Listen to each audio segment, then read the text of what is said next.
नमस्कार साथियों, गौरव ज्ञान धारा में आप सभी का स्वागत है। ये वीडियो स्पेशली जो वरिष्ठ अध्यापक यानी कि सेकंड ग्रेड भर्ती की तैयारी कर रहे हैं उनके लिए है।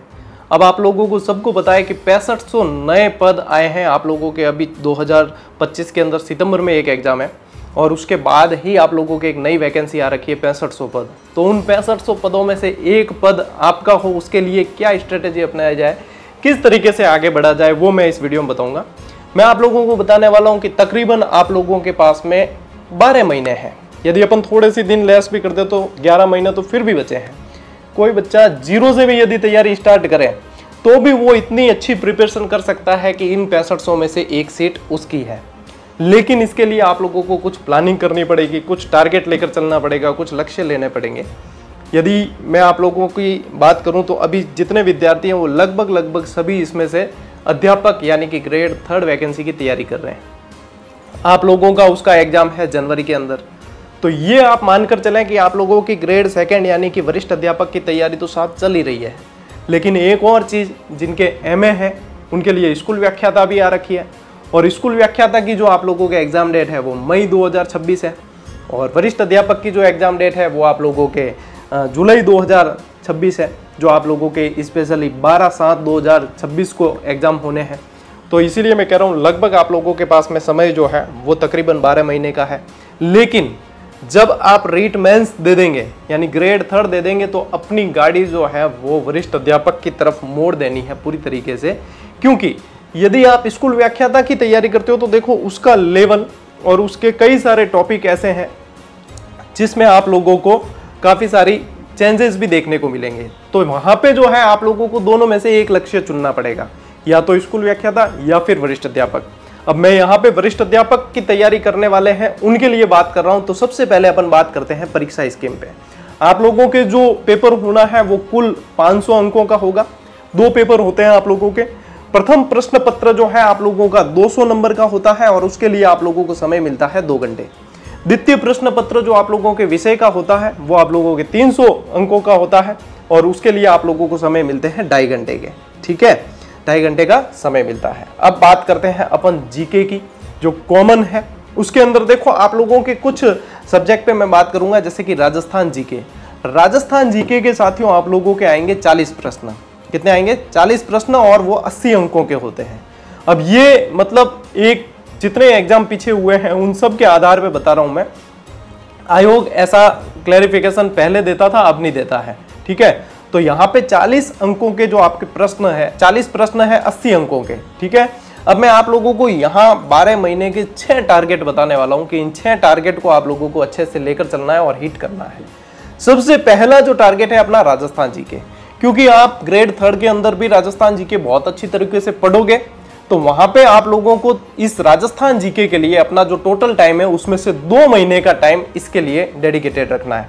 यानी कि अब आप चाहे तो एक दिन में 2-3 सब्जेक्ट पढ़ सकते हो, या चाहो तो आप कंटिन्यू भी पढ़ सकते हो, क्योंकि कंटिन्यू जो लय बनती है तो उससे ज़्यादा फायदा होता है वैसे। लेकिन 2-3 सब्जेक्ट साथ में लेकर भी चल सकते हो। कुल मिला के जो टाइम आप बांटोगे सब्जेक्ट में उसमें तकरीबन 2 महीने का टारगेट आप लोगों को देना है राजस्थान जीके के लिए, जो सबसे मजबूत पोर्शन आपका जीके के अंदर रहेगा। सेकंड जो टारगेट है आपका वो विश्व और भारत का जीके और राज्य व्यवस्था। इसके आप लोगों के कुल मिला के 30 प्रश्न आएंगे जो 60 अंकों के होंगे।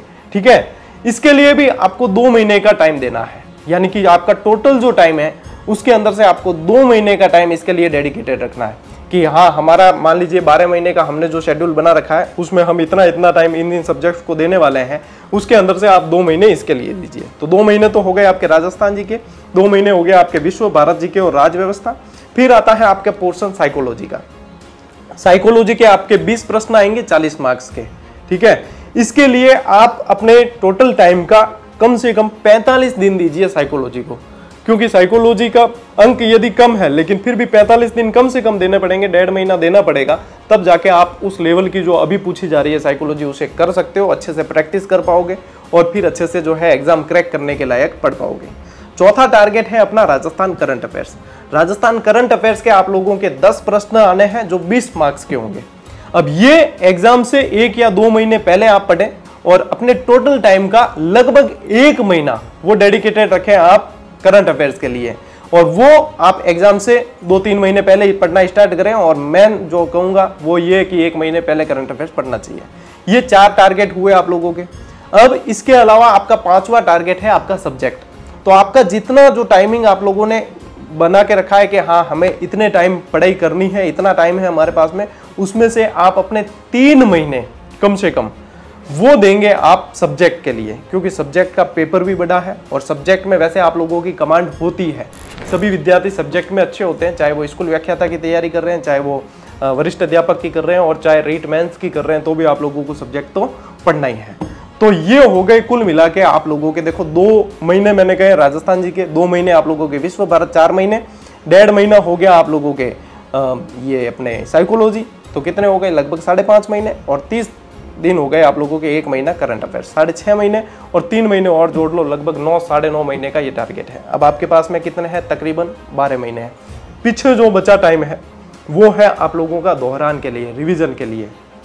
तो जो 2 से 2.5 महीने 3 महीने बच जाते हैं वो आप लोगों का रिवीजन का टाइम होता है। अब कई विद्यार्थियों के मन में ये सवाल आएगा कि सर ये सारा मतलब हम कैसे लेकर चलेंगे, एक पहले 2 महीने ये पढ़ें या वो। तो मैं यहाँ पे आप लोगों को ये कहना चाह रहा हूँ कि अपने पास में टोटल आवर्स कितने हैं वो देखो, कि ये 12 महीने हैं, इसमें से हम प्रतिदिन कितने घंटे पढ़ सकते हैं और टोटल टाइमिंग क्या है। यदि यूट्यूब पे अपन वीडियो देखते तो वॉच टाइम आवर्स काउंट होते हैं, तो आप लोगों के पास में टोटल आवर्स कितने हैं, कितने घंटे हैं टोटल, उसमें से ये टाइम को डिवाइड करना है, यानी कि आप लोगों को रेशियो में बांटना है इन चीज़ों को। और इसके लिए वेल प्रिपेयर रणनीति लेकर चलनी है, क्योंकि बिना रणनीति के कार्य सक्सेस नहीं हो पाते। और आजकल जिस लेवल का कंपटीशन है, जिस तरीके से आरपीएससी सवाल पूछ रहा है, यदि आप बिना रणनीति के चलोगे, आप अच्छी प्लानिंग लेकर नहीं चलते हो, तो फिर कहीं ना कहीं चूक होने की संभावना है। 6500 सीट है, लेकिन फॉर्म भी तो बहुत ज़्यादा आएंगे, इतने सारे फॉर्म आने वाले हैं, तो कम से कम अपने को एक सीट के लिए मेहनत तो करनी पड़ेगी। तो इसलिए मैं कह रहा हूँ कि अपनी एक स्मार्ट रणनीति बनाओ, क्योंकि स्मार्ट तरीके के बिना आजकल टारगेट अचीव करना मुश्किल ही नहीं, नामुमकिन होता जा रहा है। तो अपनी टाइमिंग को इस तरीके से बांटो कि हाँ हमारा जो है 2 महीने तो हमारा टारगेट राजस्थान जी को देना ही देना है। टोटल जितने भी दिन है उनमें से लगभग 2 महीने जितना टाइमिंग इनको देना है, 2 महीने जितना इनको देना है, और पीछे फिर कम से भी कम आप लोगों के रिवीजन के लिए आपके पास में कम से भी कम 2 महीने होने बहुत जरूरी है। तब जाके ये स्मार्ट रणनीति आप लोगों के एग्जीक्यूट हो पाएगी। और एक बात मैं साथ साथ में कहूँगा आप लोगों को कि थ्योरी चाहे कितनी पढ़ो, साथ साथ में PYQs और साथ साथ में MCQs जितने भी बनते हैं प्रत्येक टॉपिक से रिलेटेड वो देखते हुए चलें। क्योंकि अपन तलवार चलाना किताबों में कितना ही सीख लें, जब तक युद्ध भूमि में जाकर हम तलवार नहीं चलाएंगे या उसकी प्रैक्टिस नहीं करेंगे, तब तक वो सही तरीके से हम उसमें महारत हासिल नहीं कर सकते। क्रिकेटर्स आप देखते हो दिन रात प्रैक्टिस करते हैं, मैच शुरू होने से पहले ही मैं कई बार देखता हूँ, मैं स्टेडियम में देखने जाता हूँ तो 2-2 घंटे पहले प्रैक्टिस कर लेते हैं। अपने दिमाग में ये आता है कि ये पहले से थकान मोल क्यों ले रहे हैं, जब खेलेंगे तब क्या होगा। लेकिन वो प्रैक्टिस करनी जरूरी होती है, क्योंकि उस समय फिर समझ में नहीं आता। यदि प्रैक्टिस में हमारी गलतियां हो जाती है तो बहुत जरूरी है कि वहाँ गलतियां हो जाए, तो वो बढ़िया से रिजल्ट देता है। तो वरिष्ठ अध्यापक के लिए अपनी स्ट्रेटेजी मजबूत बनाओ, इस तरीके से बांटो अपने टाइम टेबल को और अभी से डेडिकेटेड रहो। देना देखो आप लोगों को स्कूल व्याख्याता भी है, जिनके एमए वो स्कूल व्याख्याता भी दें, लेकिन आपका टारगेट वरिष्ठ अध्यापक है तो स्पेशली स्कूल व्याख्याता की तैयारी की तरफ मत जाए, क्योंकि फिर उसके बाद में वापस अपना रथ इस तरफ मोड़ पाना बहुत मुश्किल होता है। तो इसलिए अपना डेडिकेटेड टारगेट बनाओ, एक अच्छी रणनीति बनाओ और उसके अनुरूप आगे बढ़ते रहो। नेक्स्ट वरिष्ठ अध्यापक से रिलेटेड मैं आप लोगों के लिए एक शानदार बुक लिस्ट का वीडियो लाने वाला हूं कि यदि कंसेप्चुअल भी आप लोगों को पढ़ना है, यदि फैक्चुअल भी पढ़ना है, तो आप कौन सी पुस्तकों को प्रेफर कर सकते हैं जो ऑथेंटिक पुस्तकों की श्रेणी में आए। और अभी से, क्योंकि आपके पास में अभी समय बहुत है, तो अभी से आप कौन सी बुक्स पढ़ते हुए आगे बढ़ सकते हो जिसमें गलती की गुंजाइश नहीं हो और आपके सारे कंसेप्ट भी क्लियर हो और इतना ज़्यादा भी मैटर नहीं हो कि आप लोग उसे समेट नहीं पाए। तो नेक्स्ट वीडियो में आप लोगों के लिए बुक लिस्ट का बनाऊंगा। बाकी इस स्मार्ट रणनीति को होमवर्क करना, 2-4 घंटे बिताना इस पर कि हाँ कैसे क्या करनी है प्लानिंग, और उसके बाद में फिर पीछे मुड़ के नहीं देखना है, फिर सीधा स्ट्रेट फॉरवर्ड आगे ही बढ़ना है। मेरी शुभकामनाएं आप सभी के साथ में रहेगी और मिलते हैं अपन अगले वीडियो में, अगले सेशन में। तब तक के लिए राम राम, जय हिंद।